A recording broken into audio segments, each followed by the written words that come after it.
Shadow Priests use the power of the Void and Shadow, even turning into a shadowy apparition themselves to decimate their enemies. This is a really chaotic and fun spec to play, and I'm going to be going through everything you need to know to succeed in The War Within Season 1, in both an in-depth, for those veterans out there, but also beginner-friendly manner for you. So if you are new, don't worry, this video is fine for you. Let's jump straight in then and start off looking at our stat priorities. The main stat we want is intellect, and we're going to get more and more of this for a higher and higher eye level of gear that we get. Now, they're all obviously going to come with secondary stats, and the priority you see on screen is the general priority you need to follow. However, don't worry too much about this unless you're comparing the same eye level of gear. For example, I'm wearing 619 items on my feet here, yet my legs are 571. If I got an upgrade from 571 to 619, I don't care what stats are on it, it's going to be an upgrade because it's a higher eye level. So looking at the secondary stats, we have Mastery. This is unique to every spec, and as a Shadow Priest in The War Within, ours is Shadow Weaving. Your damage is increased by X amount, it's more for the more Mastery we have, for each of Shadow Word Pain, Vampiric Touch, and Devouring Plague on the target. And these are dots or damage over time spells that we're going to be putting up on our enemies. And I will go through these in detail later in the video. During our Void form, which is like an ascended version that we'll be going into at some point, all targets are going to receive the maximum effect of this. And that is what our Mastery does. Haste is going to increase our attack speed and spell casting speed, meaning then if we're casting a spell like Mind Spike here or Mind Blast, it's actually going to cast quicker if we have more haste. So you have Critical Strike, increasing, a chance to do double damage and healing. Lastly, Versatility increases damage done, it increases healing done, and it also reduces our damage taken and is a great all-around stat. Now, again, we are going to be going through the entire rotation, the spells we're going to be using and why, in more detail shortly. Before we do that, though, let's just have a look at what our set bonus is going to do this season from our gear. So the 2 set, the duration of Devouring Plague is increased. That's, again, one of the dots or damage over time spells we'll be putting on our enemy. And then the 4 set means that Devouring Plague increases our damage done, and multiple applications may overlap. So while we're talking about Devouring Plague so much, let's actually have a look at what it is really, really quickly. It's this one here, number 6 on my keyboard, and you can see I can put it on my target, and now they are afflicted by Devouring Plague, suffering X amount of damage every 2.7 seconds. A dot, or a damage over time, therefore. So next up, we are going to talk about the utilities and some of the defensives that we have available to us as a priest. The ones I am going to be showing you are what I consider the most important ones. You could talent into other ones, etc., and there are bits and bobs that I may not talk through, but these are the ones that you really should know about going into The War Within. On the left-hand side of this action bar is things that you're doing to your enemy. And on the right-hand action bar, this is stuff that is impacting us and our allies. So starting off on the left then, we've got Psychic Scream here, which is basically going to fear our enemies and make them run away. We also have Mind Control, controlling a mind of up to one level above ours for 30 seconds. So if we're level 80, we can mind control to level 81. Does not work versus demonic, undead, or mechanical beings. We can mind control them in really niche scenarios. This is going to be really, really useful for you. And then going on to the right-hand side, we've got over here, Dispel Magic and Purify Disease. This will remove a disease and or a magic effect on your allies. We also have Leap of Faith, which will pull your allies to you. Let's say they are standing in something's about to hit them. You can basically just pull them to safety. We have Power Word Fortitude, increasing our allies' health for an hour. This will work on us. We can cast it on people in the wild. We can cast it on our party and or raid members. Now, when you do use it on yourself, if you are in a party in a raid, it will cast it on everyone.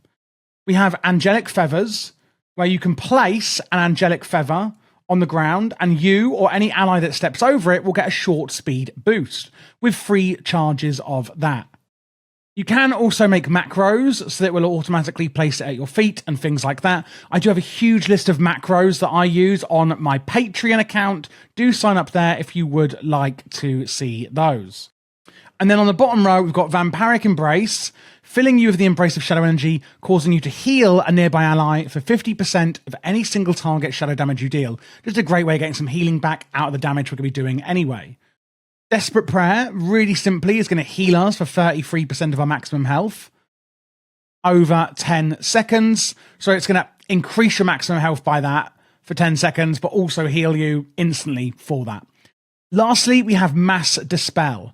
Now, you can see here we've got Dispel Magic, and that'll work on obviously one person who we target on, but Mass Dispel is going to dispel effects in this huge area from up to 5 friendly targets, which is phenomenal. Let's say that all of the party you're in a Mythic Plus dungeon or PvP, Battleground, wherever you are, let's say that they all get afflicted by something. Well, you can just target this over them, and you can just take it off 5 people rather than just one, which is literally insane. And those are the main sort of defensives and utilities that we have available to us as a priest in Season 1 of The War Within. So now let's get on to the exciting bit, of course, which is the rotation.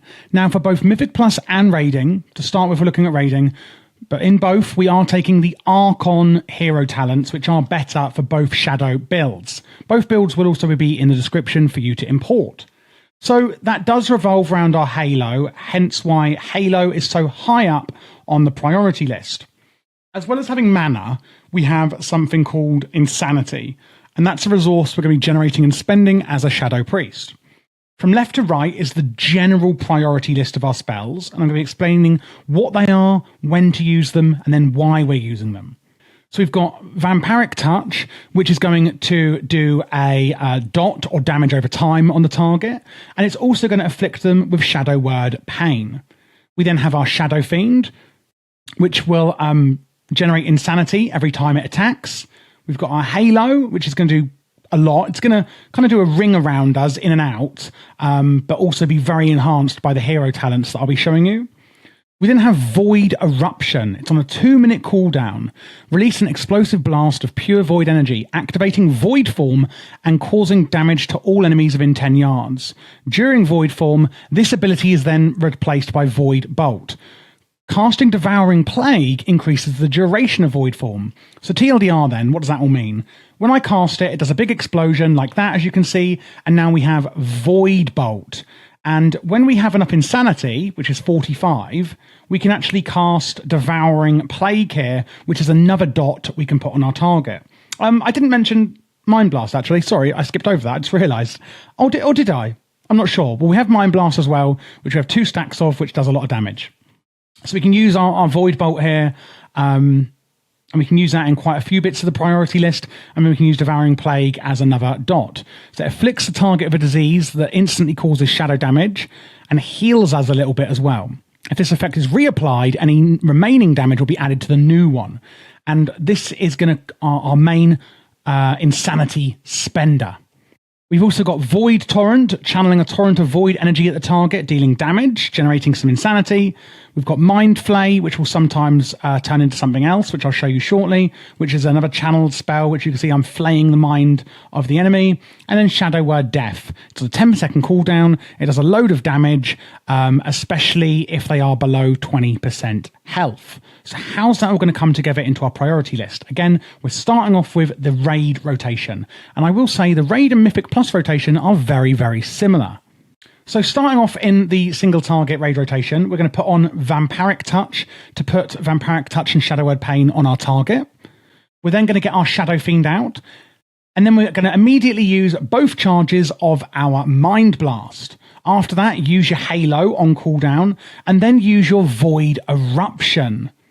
After you use Void Eruption, I would use Power Infusion, and then use the Void Bolt spell that Void Eruption turns into. By that point, you can probably use your Devouring Plague. So do keep this up on the target. And if you're about to cap out on maximum Insanity, or it's about to expire, then do reapply Devouring Plague on your target. We do want to keep it up pretty much as possible on our enemy. especially if this is active, Mind Devourer. Mind Blast has a chance to make your next Devouring Plague cost no insanity and deal additional damage. If you see that one proc, then do of course use it again on your Devouring Plague. Then, if we are capping on Mind Blast at this point, you're going to use it again at this point in the priority list. And if we've got a few seconds left of Void Torrent, at least 2.5 seconds, like if you've just put it up, then we can use our Void Torrent at this point. And you do want to fully channel it. Again, if you've still got charges of Mind Blast and you want to fully deplete them, pretty much using Mind Blast on cooldown if you couldn't tell. And then if Mind Flay has turned into Mind Flay Insanity, then you are going to want to use Mind Flay. So here it is, Mind Flay Insanity. Use it at this point in the rotation. Only if it's the Insanity version, which is the purple version you see. Otherwise, use your Shadow Word Death. And then if you have nothing else to use, then you can use your Mind Flay kind of here as well. So keep up Vampiric Touch, which will also keep up Shadow Word Pain. Use your Shadow Fiend on cooldown. Make sure you're using your Mind Blast charges. Keep Halo on cooldown. Use your Void Eruption and Void Bolts when you can. Keep up Devouring Plague. Again, keep up those Mind Blast stacks here. Again, keeping up Devouring Plague, as I said. Use your Void Torrent. It's a really, really fun rotation, and it's so chaotic. There is just so much going on with how to play Shadow Priest here. It is absolutely phenomenal. I love how crazy and just wild. Look how much is going on. I know there's someone else there as well, but still how much is going on with this rotation. But you're basically just following it down, trying to keep up your Vampiric Touch and Shadow Word Pain, using your cooldowns here, and keeping up your Void form as much as you can with your Void Blasts, using a Devouring Plague, keeping Mind Blast on cooldown with any procs you get, using your Void Torrent, and then any Mind Flay Insanities and Shadow Word Death. And that is pretty much it. Just going to show you over some of the important talents, which is going to help you understand how this rotation has come together. So this one is first Surge of Insanity. Every 2 casts of Devouring Plague transforms your next Mind Flay into Mind Flay Insanity. And that is how that actually comes about, which we've seen. It assaults a target's mind of shadow energy, causing damage and slowing their movement speed and generating insanity. This is also an interesting one. Mental Decay increases the damage of your Mind Flay. The duration of Shadow Word Pain and Vampiric Touch is increased by a second when enemies actually suffer damage from Mind Flay, and 2 seconds when enemies suffer damage from Mind Spike, which we're not using in the raid one, by the way. We're not using Mind Spike. Also, when you put Devouring Plague on there, it will affect your other dots with Screams of the Void. Devouring Plague causes your Shadow Word Pain and Vampiric Touch to deal damage 40% faster on all targets for 3 seconds as well. And then Insidious Ire, while your Shadow Word Pain, Devouring Plague and Vampiric Touch are active on the same target, your Mind Blast and Void Torrent will deal more damage. And that is why it's so important to keep those buffs up or debuffs up on your enemies. Now, if we move over into the Mythic Plus build, you can see only a few talents really are changing here, including on Archon, which don't worry, I'm going to go through with you soon. One major one is Silence up here. It's on a 45-second cooldown, silencing the target and interrupting them. This, of course, is really important in Mythic Plus, as we're going to be interrupting a lot of our enemy spellcasting. Another major one we get is Shadow Crash. Aim a bolt of slow-moving shadow energy at the destination, dealing damage to all enemies within 8 yards. And it will apply Vampiric Touch to up to 8 targets. So rather than applying Vampiric Touch directly, we will use it with Shadow Crash, unless, of course, it's on cooldown. Then you can use Vampiric Touch. But you can see here, Vampiric Touch is still going to put on Shadow Word Pain, and it is on both targets that it hit here. So you're going to use Shadow Word Crash to get Vampiric Touch on all targets in your range. Then again, we're going to use our Shadow Fiend. Use your Mind Blast stacks as usual, and use your Halo on cooldown, and Void Eruption at the same kind of way with your Void Blasts, and getting your Devouring Plague up. Again, keep your Mind Blast stacks down if you can. Keeping up Devouring Plague, use your Void Torrent. It's a pretty similar rotation, really, apart from we're just using more Void, what's it called? Shadow Crashes instead of Vampiric Touch kind of on its own, if you will, and still using our Mind Flay Insanity, etc., and Shadow Word Death. And that really is the only changes, oh, sorry about that. That is the only real changes we're making for the Mythic Plus build in Season 1 for Mythic Plus and Raiding in The War Within. Now let's have a look at those hero talents.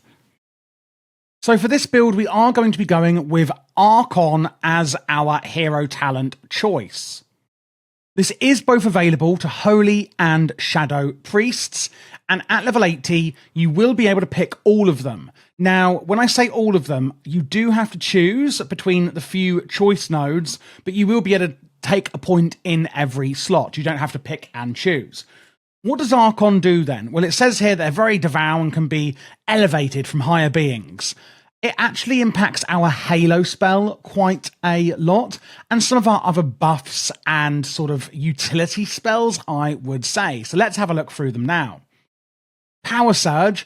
Casting Halo causes you to create a halo around you every 5 seconds for 10 seconds, and the radius of your halo is increased. Going down the left side, the damage dealt is increased. Your damage dealt is increased by 12% while Dark Ascension is active, and 20% while Void Form is active. We can then go to Incessant Screams or Shock Pulse. Halo damage reduces enemy movement speed, stacking up to 5 times, or Psychic Scream creates an image of you at your location after 4 seconds. That will also then let out a Psychic Scream. So I would say this one is situational, depending on what you need to do in that niche scenario, because it's more utility-based. Sustained Potency and Energy Compression. Halo damage and healing, again, is increased. Very Halo-focused, you're seeing here. Sustained Potency. Creating a halo extends the duration of Dark Ascension or Void Form, and if those are not active, up to 6 seconds is stored and applied to the next time you do gain that. In the middle, we have Resonant Energy, where enemies damaged by Halo take more damage from you for a short duration. And then again, we have a choice. We can increase the duration of Dispersion, or Power Word Fortitude grants you additional health. Power Infusion grants you an additional amount of haste. And on the right side, again, Halo grants Surge of Insanity.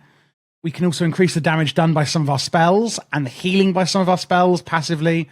And then Energy Cycle. Consuming Surge of Insanity has a 100% chance to conjure another shadowy apparition. Lastly, Divine Halo. Halo now centers around you and returns to you after it reaches its maximum distance. I do really like this one. Healing allies and damaging enemies each time it passes through them. So kind of doubling up our Halo, I would, with that. And that is the Archon hero talents that we are going to be taking. For the consumables in The War Within, things have changed a bit, including the enchants. So first up, you now have Nerubian Gem Weavers. This is how you add sockets from the Great Vault each week to your gear, and we can do this on the head, wrist, and waist. Another thing that's changed is we can now have an extra 2 sockets on our rings and neck, so we can add these with magnificent jeweler settings. You can see here 2 on the neck and 2 on each ring. Looking at the actual enchants we're going to use, we've got Chant of Winged Grace, giving avoidance and minus full damage percentage on the cloak. The chest is Crystalline Radiance, giving intellect. Armored Avoidance on the wrist, giving avoidance. Sunset Spell Thread gives intellect and stamina on the legs. Scout's March gives movement speed. It's 250, I think. And then haste. Or you could put haste on here. You could put crit on here. Depends what you really need. I would say to go to haste on the ring enchants. But if you're at a very high eye level and you're really starting to min-max and, simulate your character, etc., then maybe actually a secondary stat would be better. So I'll leave that one up to you. For the... what are they called? Consumables. It's too early for this, guys. I've finished at like 8 a.m. or something, or 7 a.m. Flask of Tempered Aggression. Feast of the Divine Day. That's just going to purely add intellect. You can also go for Tempered Versatility. That's probably the best all-round one for everyone, actually. Mana Potion, if you need it, if you're healing in as a priest.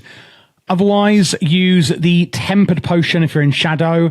Algari Healing Potion is obviously a healing potion. Algari Mana Oil is something you can actually now add on your weapon to add crit and haste. Crystallized Augment Rune to add a little bit of intellect. And then looking at the Culminating Blasphemite, this is really interesting. So it's going to add intellect, but it's also going to add a 0.15% critical effect to your character if you use different gems, and you want to use an emerald, an onyx, a sapphire, and a ruby. Again, sim your character to see which ones would be most preferential, or just go with what I've got here. And basically that means then that each of these different colors is going to give 0.15 effect on your crits. So if you only have rubies, it's only going to give 0.15. But if you have one of each color, it's actually going to give up to 0.60% effect on critical strikes. Don't use amber though, just use these 4 colors that I have shown you here. Thank you so much for watching this guide. I hope it was really useful for you in The War Within Season 1, whether it was for Mythic Plus or raiding. If you do have any questions, I'll be happy to help. My Patreon is in the description below, and that is where you can find my LVUI profiles, which I'll show you in a second. And also, I'm putting together a huge macro list for every single spec that's going to be really useful for you in The War Within as well. I am doing all classes and specs for The War Within, so if you are new to the channel, then please do click this playlist here to check out what else I have, which is all of them. There will also be PvP guides on this channel as well for War Within Season 1, so make sure to look out for that. This here is the UI that I was referring to. As you can see, we've got target frames, etc., left and right, and raid frames go in the middle here, and then weak auras in the middle with an action bar down here. Chat is behind where my camera is. Minimap and details, etc., are here on the right. All of the plater profiles, the voodoo, the LVUI, etc., details profile has all been made by me. And again, you can get this on my Patreon should you like it.